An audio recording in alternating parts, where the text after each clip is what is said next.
What is going on, the Bucs fans and CFP fans? Evan Wanish here, back at you again. Another video talking about the Tampa Bay Buccaneers, and today we're going to be starting our positional group reviews. Now, back in the summer, if you guys remember, way back before the season even started, it feels like a lifetime ago, but we did our positional group previews where we looked at a position group, we looked at who was in it, and we talked about the expectations for that group, some maybe predictions for that group, and all of those things.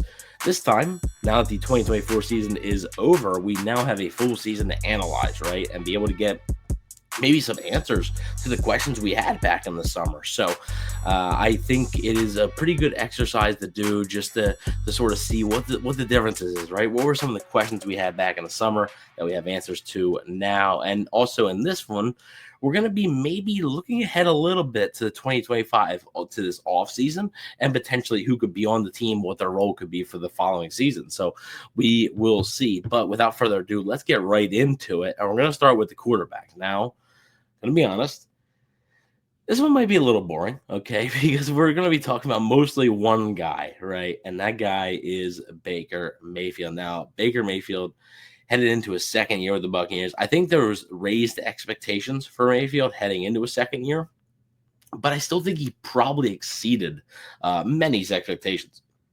At least most expectations, I should say. Had 4,500 passing yards this season, 41 passing touchdowns, 16 interceptions. The high interception number, but also was effective on the ground. Had 378 yards rushing and 3 touchdowns. Now, he did have 13 fumbles.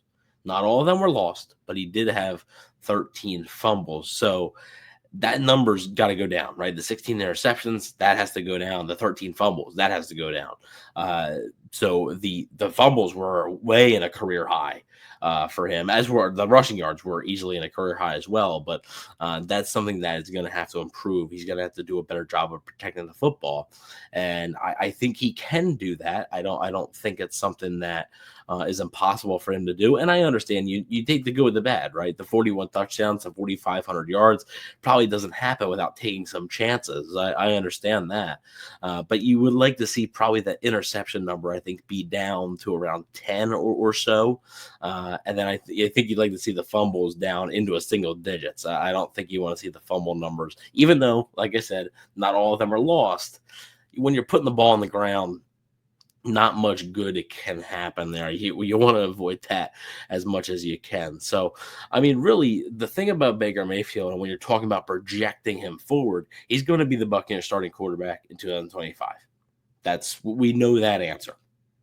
But the question is, who is his offensive coordinator?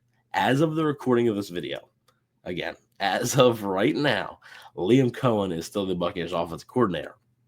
Yes, he has interviewed with the Jacksonville Jaguars. He is a top choice, rumored to be a top choice for the Jacksonville Jaguars job. He could very well take that. That could be something that happens.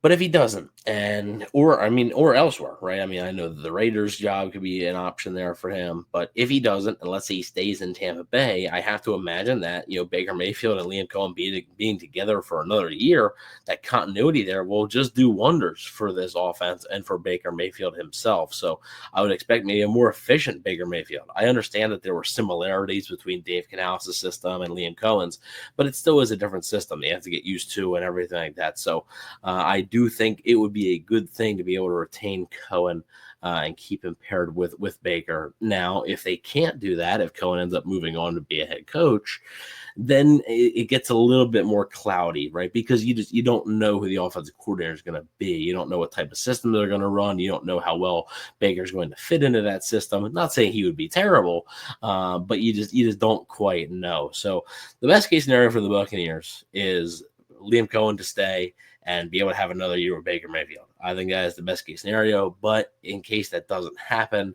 I think Baker Mayfield can adapt to many different systems. I don't think he's like just a one system dude. We saw that, right? He's succeeded in Tampa 2 years in a row, really, with 2 different systems. So I don't think that it's like, oh my God, Cohen's gone, Baker's going to be terrible. I don't think that's the case.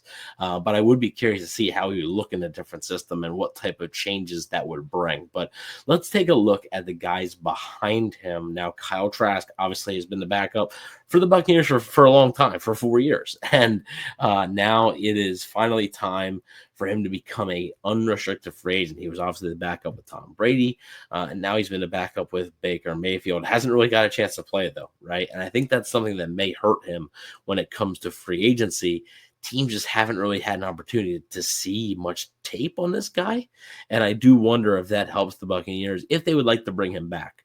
And I wonder if that helps the Buccaneers' chances of bringing him back, having a compete with Michael Pratt, who is the other quarterback who the Buccaneers signed to their practice squad. I Bleav it was either right at the beginning of the season or mid-season. It was pretty early on, though, I'm pretty sure. So they signed Michael Pratt to their practice squad.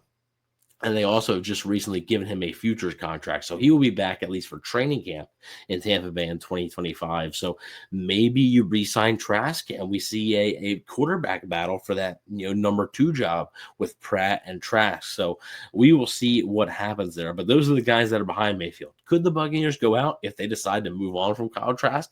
Could they go out and potentially look to the free agency market to sign a backup quarterback? Sure. I mean, there's a couple of viable options there, I think.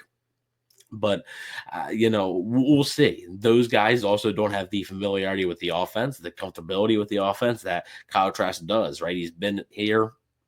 He's been in this system for a year already. You have to have a brand new guy coming in, and who knows what the cost is, right? If you can get Kyle Trask close to like the vet minimum almost, or, I don't really know. You'd have to weigh the pros and cons, right? Of having maybe a guy that might have a better chance, a higher ceiling maybe than Trask.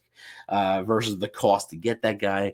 That's all questions that the Buccaneers will certainly have, but we will see. And let me know in the comments section below if you're expecting Trask to be back in Tampa Bay in 2025. I know there's a lot of Gators fans out there, so that would probably still like to see him back in Tampa Bay. So we'll see if that happens. But let me know what you guys think about the quarterback position. Let me know what you thought about Baker Mayfield's season. Was it up? Was it down? It certainly was a little bit of a roller coaster for sure. I'll admit that. But let me know what you guys think in the comment section below. Let me know what you think the Bucs could do at quarterback moving forward. Very curious to hear your guys' thoughts on that. But thank you all for watching. Please don't forget to like, share, and subscribe. And go Bucs.